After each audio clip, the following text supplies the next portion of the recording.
Menurut saya kalau kondisi UMKM saat ini sangat sangat perlu diperhatikan. Otomatis masyarakat masih belum banyak yang tahu bahwasanya pemerintah itu punya program unggulan berupa kredit usaha rakyat. UMKM yang kemudian mereka punya permasalahan terkait tentang permodalan. Apakah mungkin kita bisa kerjasama dengan pihak asing mungkin?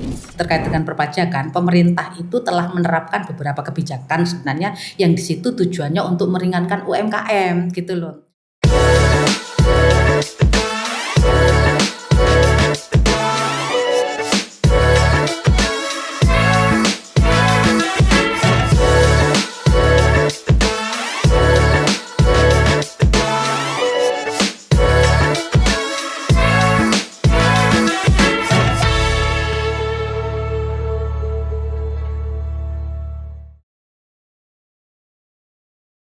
Assalamualaikum warahmatullahi wabarakatuh. Kembali lagi Anda menyaksikan program yang luar biasa yang Anda tunggu-tunggu bersama dengan wakil rakyat kita yang duduk di DPRD Provinsi Jawa Timur dalam program Ngobrol Bareng Dewan. Kalau kita berbicara mengenai ngobrol, pasti ada topik yang akan kita bahas di sini, yang akan menambah informasi dan juga isu-isu atau topik yang paling hangat tentunya kita bincangkan di tahun 2026.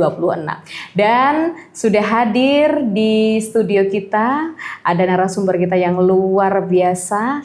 Beliau sangat expert kalau untuk memidangi di komisi yang saat ini sedang beliau pegang begitu ya. Kita sapa dulu. Assalamualaikum Bunda. Waalaikumsalam warahmatullahi wabarakatuh. Iya, narasumber kita adalah Bunda Hermin SPDI MPD. Beliau adalah anggota DPRD Provinsi Jawa Timur dari fraksi Gerindra, Komisi C. Tentunya untuk wilayah pemilihannya itu ada di Dapil 5 meliputi Lumajang dan juga Jember. Dan untuk kesempatan kita hari ini ada kesempatan ngobrol bersama dengan Dewan, ini langka loh ya.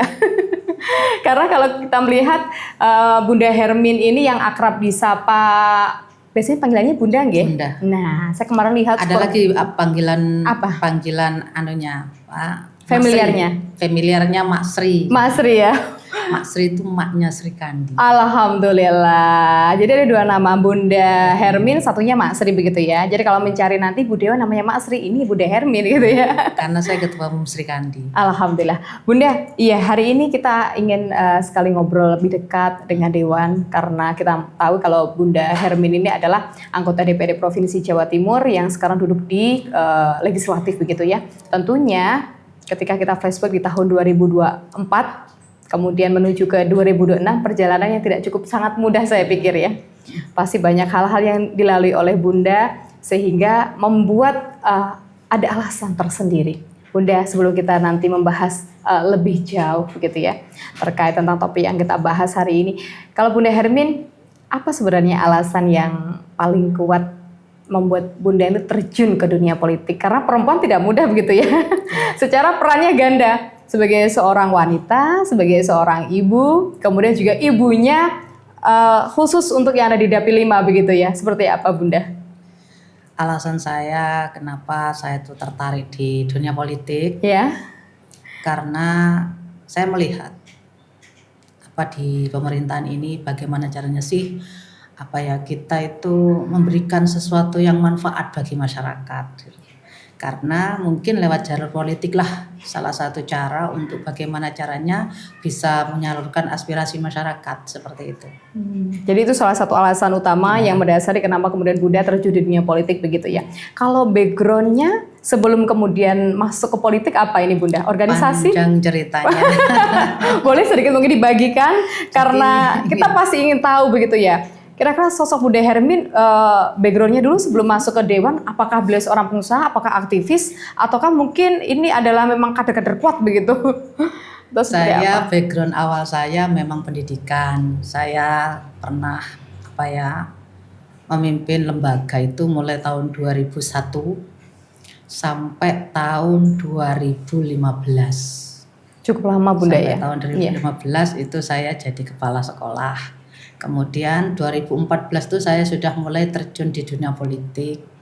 Jadi saya itu di samping itu juga saya punya organisasi, ya ikut organisasi yang namanya Laskar Sholawat Nusantara. Laskar Sholawat Nusantara. Laskar Sholawat Nusantara ini punya 4 sayap. sayap yang pertama adalah Serikat Tani Laskar Selawat Nusantara. Itu diisi oleh para petani gitu. Kemudian sayap yang kedua itu ada Serikat Pengusaha Laskar Selawat Nusantara. Itu komunitasnya para pengusaha. Jadi pengusaha sendiri, para petani sendiri begitu ya. Sendiri. Terus sayap yang ketiga itu adalah Serikat Mahasiswa Laskar Selawat Nusantara. Itu komunitasnya anak-anak kuliah atau mahasiswa. Dan yang terakhir adalah Serikandi Laskar Selawat Nusantara. Kebetulan saya 2019 diangkat menjadi ketua umumnya sampai hari ini. Masya Allah. Artinya ini ada dua sisi yang artinya sebelum terjun ke dunia politik sudah familiar ya dengan namanya struktural secara organisasi begitu. Ya, tapi di dunia pendidikan. Tidak beda jauh sebenarnya Bunda, hanya bedanya adalah yang kita hadapi siapa begitu ya, goalsnya begitu ya. Iya. Begitu. Oke, jadi memang pendidikan guru begitu ya. Jadi artinya setiap kali berangkat, kalau sekarang sudah ada anggota dewan, ada perbedaan nggak ketika kemudian kalau dulu berangkat ngajar lillah begitu ya, mengajarkan ilmu kepada para santri, para murid supaya mereka kemudian dapat ilmu dan menghilangkan kebodohan. Kalau sekarang ketika berangkat ini menjadi anggota dewan, niatnya apa Bunda? Sama sih, kalau untuk niatannya bagaimana caranya kita ini mengisi waktu-waktu kita itu untuk hal-hal bermanfaat. Cuman bedanya kalau saya itu di dunia pendidikan, saya itu kan lebih bertemu dengan anak-anak, dengan dewan guru, otomatis nanti lingkup yang dibicarakannya pun beda gitu. Pun begitu ketika saat ini saya itu jadi dewan, maka ketika saya terjun ke konstituen itu pun lingkungannya juga beda. Sudah beda lagi ya. Cuman kalau untuk tujuannya memang sama-sama bagaimana caranya hidup kita itu bermanfaat dalam setiap waktunya seperti itu. Masya Allah ya. Ini memang kalau landasan atau dasar utama kalau sudah dimiliki, ini mau jadi apa saja tetap sama ya Bun ya. Sama. Tergantung bagaimana kita menjalaninya. Kalau selama kita tuh menjalannya dengan enjoy, insya Allah di lingkungan manapun kita serasa tuh nggak ada masalah. Gitu ya. Bunda Hermin, pernah Kak dulu waktu kecil terbesit begitu ya, di benak ada list begitu cita-cita besok kalau sudah besar saya mau menjadi wakil rakyat gitu. Jujur ada Bunda? Tidak ada. Gak ada sama sekali. Ini jadi keluar dari wishlist ya? Ya ini takdir karena saya termasuk salah satunya adalah barokahnya sholawat. Alhamdulillah. Kenapa? Karena di LSN itu tagline-nya ojo lali mojo sholawat. Allahumma sholli ala sayyidina Muhammad. Terus jadi ya Bunda tidak ya? terbersit ada perintah dari guru untuk maju, ya sudah maju alhamdulillah jadi gitu. Dan ini yang termasuk saya itu tidak melewati tahapan, kan biasanya mungkin ada anggota dewan yang lain itu kan prosesnya dari kabupaten dulu baru ke provinsi. Iya. Ini saya langsung ke provinsi. Langsung instan ya? Gitu. Dan alhamdulillah langsung jadi. Jadi barokahnya dari para masayikh. Sholawat. Ya. Sehingga hari ini Bunda ada duduk di anggota dewan. Selain kesibukannya sebagai anggota dewan, kesibukan yang lain tadi Bunda selain organisasi mungkin di bidang usaha atau apa Bunda? Saya masih ngurusi pondok pesantren juga. Gitu. Di mana Bunda mungkin? Di Pondok Pesantren Nurul Khotib Al-Qadiri, NCH. Nurul Khotib. Nurul Khotib Al? Enggak, jadi NCH. NCH itu lebih familiar, jadi NCH. Nurul Khotib. NCH begitu. CH itu CHU, Nurul Khotib kita. Oh, untuk pelafalannya. Jadi lebih familiarnya NCH gitu. Iya. Dan untuk daerah pemilihannya ada di Jember Lumajang. Jember dan juga Lumajang, di mana ini notabene masyarakat Jember Lumajang ini orangnya santri-santri Bunda. Termasuk Jember. Gitu kan? Karena pesantren terbanyak kan di Jember. Iya. Sehingga enak kalau kemudian punya anggota dewan yang punya landasan agama yang kuat sehingga mungkin kita tidak khawatir begitu ya ketika beliau mengambil kebijakan gitu. Tapi ada yang aneh juga sih ketika saya ditanya, ketika saya ini kan kebiasaan kumpul sama kelompok-kelompok pengajian. Iya. Kadang-kala ada yang beranggapan saya itu dari partai satunya, padahal saya Gerindra. Partai si hijau atau si apa begitu ya? Si hijau gitu dengan. Karena identik begitu kan ya Bunda? Karena memang di sini harus banyak yang tahu ya. Laskar Sholat di dalam Serikandi Laskar Sholat Nusantara itu harus bisa membedakan. Ya, contoh misalnya, kalau suatu organisasi misalnya ada yang namanya, kebetulan saya juga anggota muslimat, pengurus muslimat. Iya. Nah, di sini kan ada muslimat, ada Aisyah, ada Muhammadiyah, ada LDII. Nah, itu kan berdiri sendiri-sendiri. Kalau muslimatnya muslimat, LDI, LDI. Fatayat ya Fatayat kan gitu. Iya. Tapi kalau dalam Sri Kandi itu tidak, itu menjadi satu kesatuan. Jadi di dalam Sri Kandi Laskar Solar Nusantara itu yang mencakup Muslimat, LDII, Muhammadiyah, Fatayat, bahkan non Muslim pun masuk. Boleh masuk gitu Boleh ya? masuk, yang penting ojo lali maca selawat.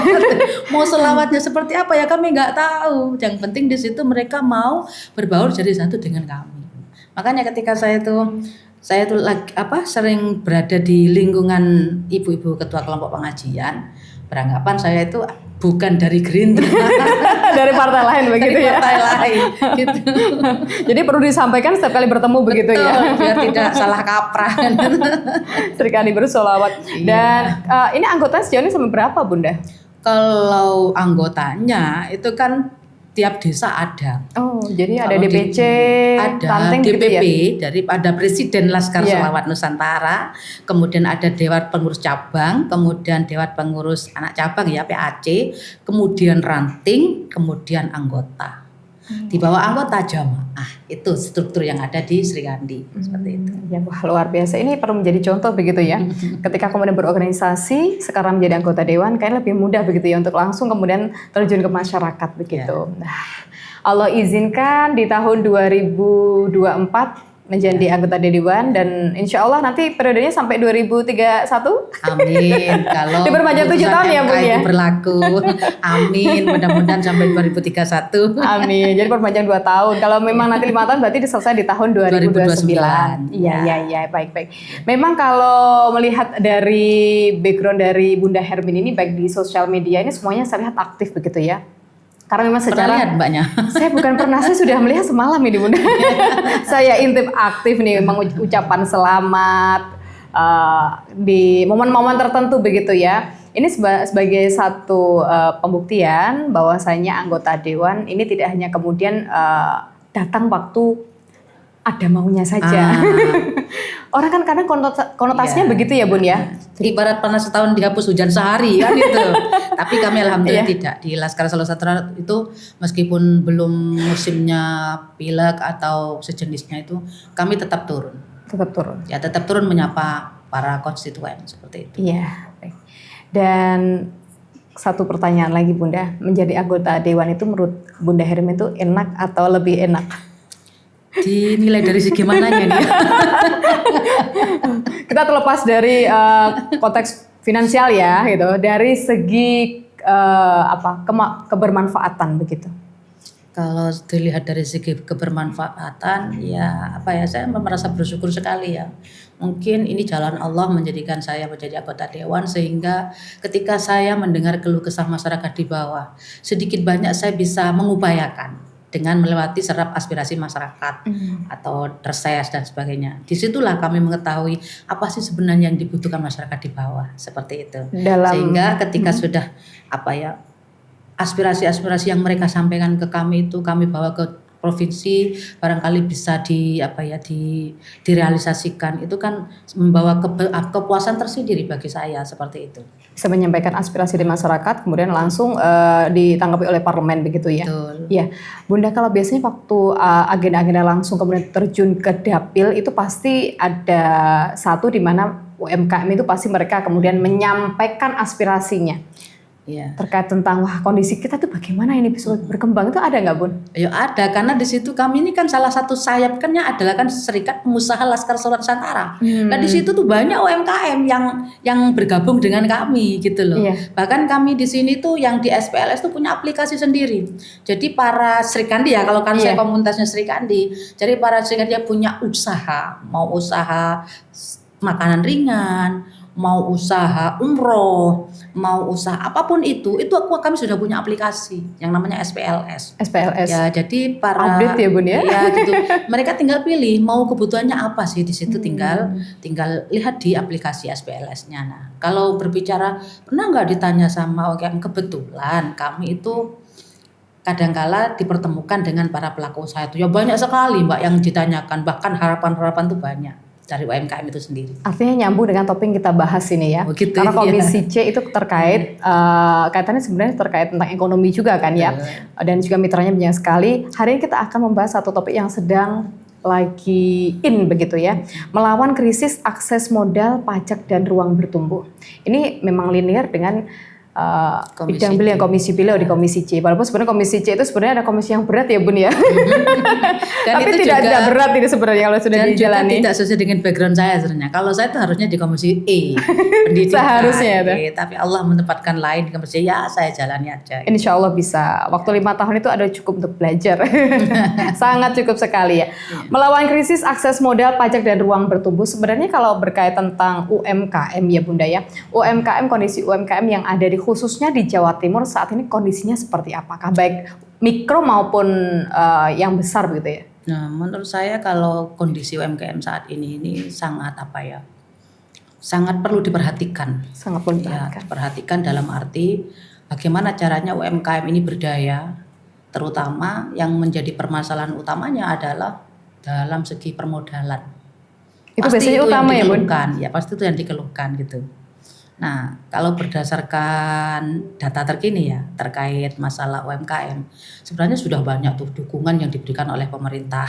Tinggal bagaimana para UMKM ini meresponnya yang di lapangan bagaimana.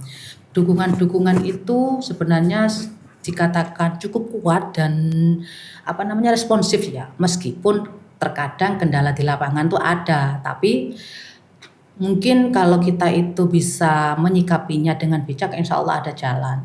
Terkait dukungan itu apa saja sih bentuk dukungan pemerintah itu sendiri terhadap UMKM? Tentu di sini dukungan yang pertama itulah pembiayaan murah, itu kan bisa melalui Prokesra dengan suku bunga yang sangat rendah kan itu. Kalau nggak salah itu 3%. Dari 1 tahun. Itu.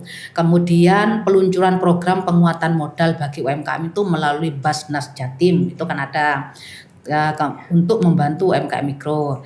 Ada juga pemerintah itu juga gencar mendorong adopsi strategi pemasaran digital. Karena kita tahu hari ini media sosial itu sangat membantu sekali ya. Sangat untuk masif hal. Betul. Cuman kalau kita tidak bisa memfilter juga nanti akan salah kaprah juga ya. Tapi untuk digital tentunya juga sangat membantu sekali terhadap UMKM karena ini untuk mengatasi perubahan perilaku konsumen dan persaingan daring kan ya. Nah, betul. Di sini kita harus bisa bisa merubah mindset masyarakat bahwasannya orang berdagang tuh enggak harus di pasar, enggak harus di buka ruko, bisa kok di dalam rumah. Tergantung bagaimana dia bikin konten untuk memasarkan produknya kan seperti itu. Iya. Sekarang ini berarti berkaitan dengan digital tadi kan gitu. Kemudian pemerintah Provinsi Jawa Timur juga menyelenggarakan misi dagang antar provinsi. Yang terakhir itu kayaknya dengan Provinsi Bengkulu. Itu misi dagangnya. Kemudian yang terakhir adalah pengesahan Perda BPR Jatim yang diharapkan mempermudah penyaluran kredit dan membantu UMKM naik kelas seperti itu.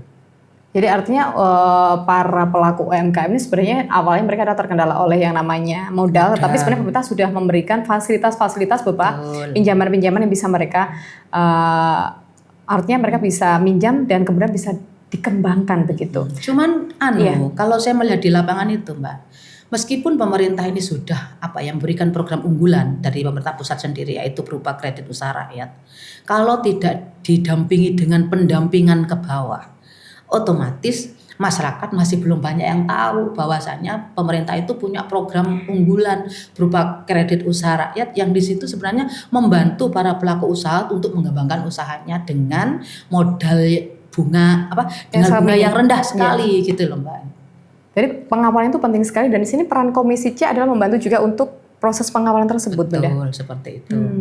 Sehingga mereka di masyarakat ini memang mereka taunya ya kalau misalnya mereka butuh modal ya langsung ke bank A, B dan nilai bunganya cukup sangat tinggi. Tetapi mereka kadangnya bahkan mereka juga pinjam kepada kalau yang kecil ya mikro ya, karena kepada rentenir yang bunganya sangat tinggi kan. Pinjol. Karena di situ juga harus kita memaklumi Mbak. Iya. Orang awam kalau tidak mengerti birokrasi peminjaman, prosedur peminjaman dan sebagainya, orang akan memikirnya tuh kan ribet sekali kan gitu. Daripada ribet mending saya cari yang instan aja deh, cukup ngasih KTP dapat pinjaman. Langsung uang ya, walaupun nilainya tapi kan mereka tidak tahu bunga yang mereka bayarkan berapa. kan gitu. Yang mereka pikirkan tuh bagaimana caranya pinjam uang tidak ribet, terus administrasi itu juga nggak berbelit-belit, langsung dapat uang tanpa memikirkan jangka bunganya panjang berapa gitu. Atau ada lagi kadang-kala mereka hanya mengandalkan modal yang ada, sehingga UMKM ini kalau tidak dibantu dengan permodalan, ya mereka akhirnya berkembangnya ya kalau orang mengatakan la ya mutu wala ya, nantinya itu Pak. Nggak mati, sangat sulit hidup begitu nanti. ya, Kan hidup nggak gitu. hidup mati nggak mati gitu ya. Jadi secara prosedur memang ini perlu kemudian apakah sosialisasinya sejauh ini sudah sampai di tingkat masyarakat, apakah mungkin hanya beberapa daerah saja yang kemudian memahami prosedur untuk ikut dalam program unggulan tadi? Sebenarnya kalau mau sosialisasi itu ya tergantung bagaimana kita melihat di lapangan ya Mbak ya. Sosialisasinya lewat media sosial apa terjun langsung ke masyarakat. Nah, kalau lewat media sosial kita harus tahu anunya dulu, komunitasnya dulu. Ya kalau orang-orang yang tidak paham digital, pas lewat media sosial otomatis nggak akan tepat sasaran. Iya. Berarti kan ini mungkin untuk anak-anak muda ya, mungkin yang punya usaha gitu ya. Tapi kalau untuk orang-orang yang tidak paham digital, maka sosialisasi ke bawah secara langsung itu diperlukan seperti itu. Jadi dua-duanya harus jalan. Harus balance begitu ya. Harus balance memang gitu. Jadi keduanya secara langsung dan juga digital. Tapi kalau secara digital ketika masif dilakukan artinya sering dipublish begitu ya. Orang kan tahu kan. Kan seperti kalau kita tuh melihat brand A begitu ya, misalnya minuman gitu kan, sering kemudian muncul di layar kita, baik itu di TV maupun juga di gadget kita, maka kita akan mindsetnya, kalau minum segar minumnya pakai ini ya, produk ini ya, kan sama kalau program seperti itu ya Bun ya seharusnya. Tapi kan kita juga kembali lagi kepada kebiasaan, berubah pola mindset masyarakat tuh nggak mudah loh ya. Iya. Coba deh kita itu misalnya mau beli apa? Mau beli air minum apa? Aqua. Padahal itu kan banyak merek, ya kan? Kenapa? Padahal yang dibeli sebenarnya tidak selalu Aqua kan? Kenapa mereka bilang Aqua? Nah, beli apa? Beli mie apa? Mie sedap. Padahal itu banyak mie kan gitu. Nah itu yang harus kita rubah pelan-pelan gitu loh. Iya. Seperti pun begitu dengan terkait dengan UMKM ini, bagaimana cara mereka itu merubah mindset mereka yang awalnya di zona ini berubah ke zona yang sekarang tuh, dari awalnya manual ke digital. Itu kan memang awalnya memang mungkin sulit ya, tapi kalau sudah terbiasa insya Allah akan membawa efisiensi dari segala bidang, efisiensi waktu, efisiensi biaya, efisiensi tenaga, kan gitu. Oke. Kalau itu dari segi UMKM yang kemudian mereka punya permasalahan terkait tentang permodalan, apakah mungkin kita bisa kerjasama dengan pihak asing mungkin Bun? Kalau kerjasama dengan pihak asing tergantung usahanya itu besar apa kecil. Kalau usahanya kecil kan saya rasa tidak perlu ya Mbak ya. Tapi cukup di lokalize itu saja ya. Tapi kalau besar ya lain lagi. Gitu. Seperti itu.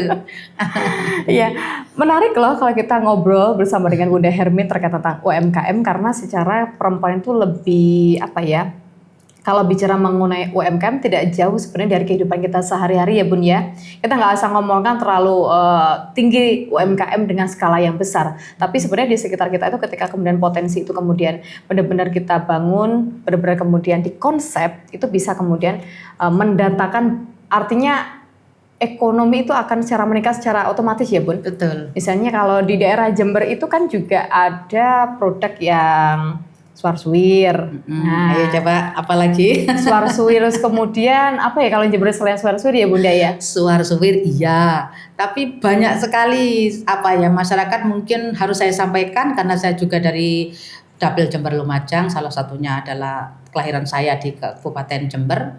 Jember ini punya potensi yang sangat besar sekali ya, termasuk makanan khasnya. Kalau makanan khas itu kalau kita bicarakan terkait Jember, kenapa di Jember itu kok enggak terkenal dengan makanan khasnya apa? Nah ini perlu saya jelaskan. Coba ada dicari di Google search makanan khas Jember itu mungkin pada di situ aneh-aneh yang muncul. Bisa jadi kalau jenengan cari di Google makanan khas Jember, nanti munculnya nanti malah pecel garahan nanti. Gitu. Kenapa demikian? Karena Jember ini Pandalungan. Maka semua makanan khas di situ ada. Beda dengan kabupaten yang lain, misalnya Lumajang itu terkenal dengan sego kelornya. Banyuwangi nasi tempongnya, ya kan? Iya. Pasuruan lontong kupannya, ya. Nguling, rawon ngulingnya. Apalagi Mbak, Madiun ya pecel pencuknya, kan gitu. Betul. Nah, Malang sama bakso Malangnya. Iya. Lamongan sama sotonya, Soto ya kan? Lamongan. Iya. Madura dengan apa? Sate Madura. Sate Maduranya atau bebek sinjainya kan gitu. Lah Jember ini kalau dicari enggak ada. Jadi makanan khasnya tuh ya memang semua makanan khas ada di Jember karena Jember itu Mandalungan. Lah kalau untuk oleh-oleh khas Jember atau snack ya, orang mungkin sebatas mengetahuinya itu 1-2 suar-suwir Suar-suwir. gitu. Kalau Bondowoso kan tapenya. Iya. Ya, padahal di situ ada yang banyak dikonsumsi oleh masyarakat dan ini Apa itu? sangat sangat aman untuk dikonsumsi, nggak akan bikin gemuk ya. Ini promosi untuk Jember ini ya. Ini bagian dari kemudian meningkatkan UMKM Bu Bunda Betul. kan ya. Nah ini makanan yang tidak Publish. bikin gemuk, cemilannya lebih aman karena ini tidak mengandung karbo yang terlalu banyak. Apa itu edamame? Edamame. Edamame itu dari Jember. Oh, I see. Itu Baru edamame tahu nih ya Bun ya. Jember. Nanti saya baca lagi coba ini edamame. Betul. Coba deh dilihat itu ada edamame. Ada lagi yang baru-baru ini baru diketahui kalau itu dari Jember, bahkan sudah diekspor ke luar negeri. Apa itu Bun? Okra. Okra. Iya, okra itu juga dari Jember. Itu jenis makanan ya Bun ya. Betul. Oh. Belum lagi kopi Jembernya. Itu. Ternyata banyak sekali potensi-potensi alam atau makanan khas-khas memang berasal dari Jember yang itu bisa dijadikan sebagai pusatnya kuliner dan bisa meningkatkan UMKM ya Bunda ya. Oke. Kalau berbicara mengenai UMKM kan mungkin orang mindsetnya adalah mungkin hanya produk lokal aja. Sebenarnya kan ada hal yang lain ya Bun ya. Kira-kira dari daerah Jember itu apa yang kemudian perlu diangkat yang saat ini tersembunyi? Baik dari Jember maupun juga dari Lumajang nih Bun. Kalau saya kemarin tuh saya lihat ternyata di Jember ini juga ada yang namanya kerajinan tangan. Kerajinan tangan. Dari pembuatan sangkar burung. Itu ada di Jember ternyata juga ada di Jember pembuatan sangkar burung. Terus kemudian kalau Jember Lumajang hampir sama sih ya. Kalau untuk UMKM itu, kalau Lumajang mungkin terkenal dengan keripik pisangnya kan gitu. Iya. Bahkan ada kemarin itu dari Lumajang itu yang keripik pisangnya bisa sampai diekspor ke luar negeri. Nah, tapi itu kan juga perlu proses ya. Nggak mungkin UMKM ini sampai ke luar negeri kalau tanpa ada pendampingan dari pemerintah. Pendampingan dalam hal apa? Ya segi packagingnya, kemudian perizinannya, terus legalitasnya juga. Tadi itu yang pertama itu peminjamannya, modal utamanya kan itu juga harus diperhatikan. Kalau tidak didampingi dengan itu, otomatis UMKM ini hanya berkisar jadi UMKM lokal. Padahal itu potensinya sangat besar sekali. Cuman mungkin kurang pendampingan gitu.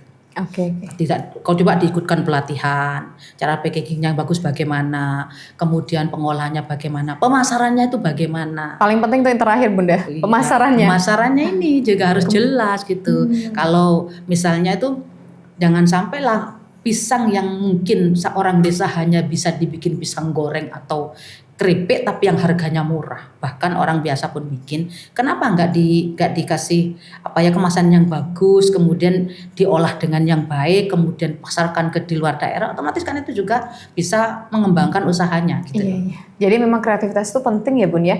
Artinya tidak hanya dibebankan pada pemerintah, tidak hanya melulu pada kemudian modal, tapi mereka juga harus kreativitas. Saya jadi ingat begini Bunda Hermin, satu produk itu sama ya, dasarnya misalnya pisang. Kenapa kemudian kalau pisang itu dibikin pisang goreng hasilnya cuma 1.000, meningkat lagi. Kalau dibikin yang namanya bondu. Lagi loh Mbak ya. Kamu kalau jadi pisang goreng 1.000 ya, tapi kalau pisang kipas udah beda lagi. Beda kreativitas, beda harga nanti gitu. Bahan dasarnya sama. Sama, cuman bentuknya beda, terus kemudian penyajiannya mungkin juga beda. Mungkin kalau pisang goreng taruh di nampan plastik sudah disodorkan bisa jadi 1.000. Tapi kalau sudah ditaruh di dalam kotak, pisangnya dibuat seperti kipas, kemudian dikasih itu harganya udah beda ini Bun. Dikasih itu beda lagi harganya kan gitu. Iya. Jadi satu produk itu dia bisa kemudian nilainya tinggi karena packagingnya begitu. Letaknya dia di mana? Kalau letaknya hanya di sini, makanya kenapa tadi sampai ekspor kayaknya dia lebih melihat peluang di luar. Terusnya nanti banyak dong jadinya uang kalau misalnya dikeluskan Indonesia kan sampai ke luar negeri. Wah, potensi ini luar biasa, ini perlu ditingkatkan ini ya. Dan pendampingan sebenarnya sudah ada ya Bun ya. Sudah. Tetapi ya memang kembali lagi yang artinya pelaku UMKM juga artinya mereka harus kreatif begitu ya. Sejauh kembali lagi terkait tentang UMKM, kalau tadi masalah modal sudah clear ya Bun. Nah ini terkait tentang pajak ya.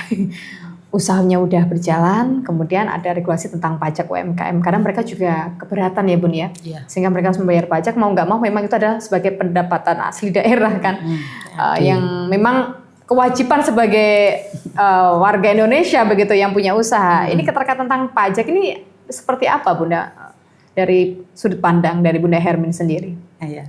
Jadi sistem perpajakan di UMKM ini memang hari ini berada di posisi transisi antara ramah dan menantang.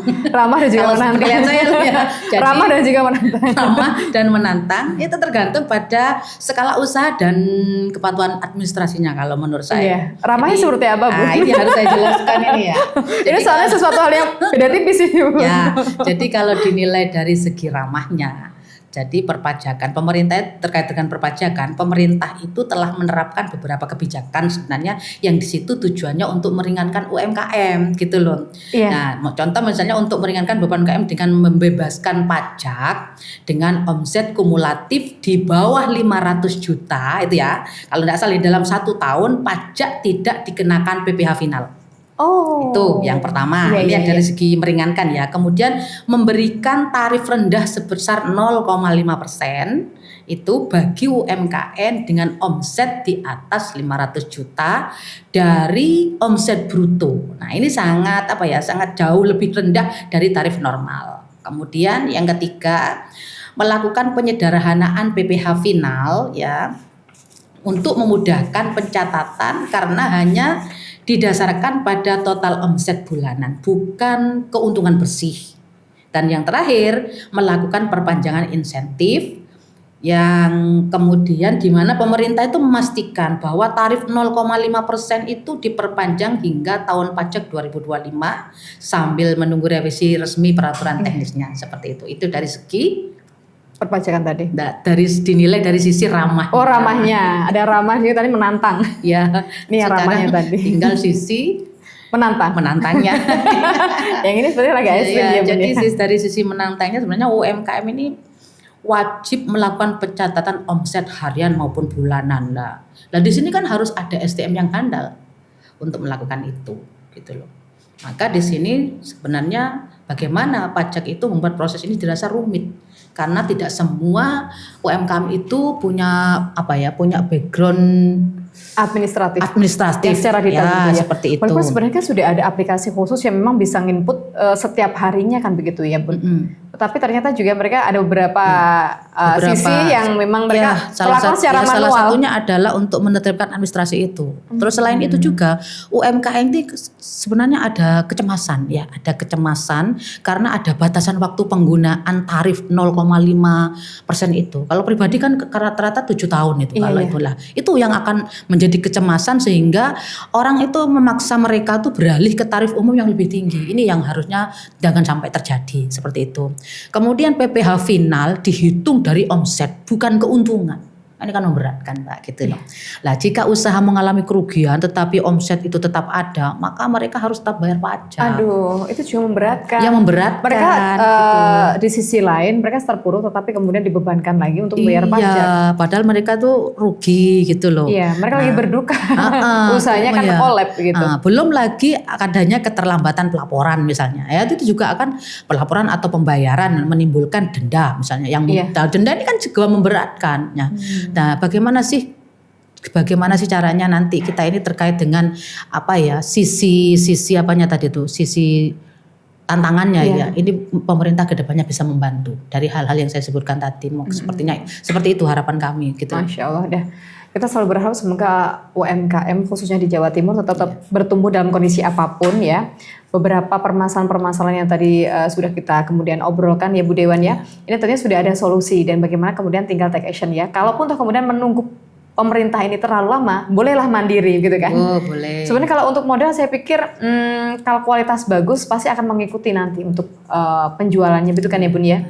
Jadi perbaiki kebunmu dulu, baru kemudian nanti meningkat lagi begitu. Bunda Hermin, kita ngobrolnya asik loh ya terkait tentang akses modal, pajak dan juga ruang bertumbuh terkait tentang UMKM. Sebenarnya pengen kita lanjut, tapi ternyata waktu menjadi pembatas buat kita. Kita lanjutkan segmen kedua ya Bunda. Ya, baik. Bunda, apa yang kemudian closing statement yang pengen disampaikan terkait tentang UMKM melawan krisis pada topik yang kita bahas untuk hari ini? Saya berharap ke depannya UMKM ini lebih diperhatikan lagi, termasuk terkait dengan akses peminjaman modalnya itu dipermudah, terus birokrasi, administrasinya juga dipermudah, karena kita tahu di lapangan itu tidak semua para pelaku UMKM itu paham dengan digital, maka pendampingan ke bawah itu sangat diperlukan seperti itu. Oke, baik, intinya begitu ya. Baik, terima kasih Bunda Hermin hari ini untuk hadirannya. Sehat selalu, Bu Dewan tercinta kita. Selalu menginspirasi. Saya Cindy Hasan mau ucapkan terima kasih untuk segala perhatian, dan tentunya pastikan Anda selalu mendengarkan dan juga menyimak dengan seksama program dari Ngode, Ngobrol Bareng Dewan, yang penuh inspiratif dan juga semua isinya daging ya. Saya Cindy Hasan pamit dulu. Assalamualaikum warahmatullahi wabarakatuh. Waalaikumsalam warahmatullahi wabarakatuh.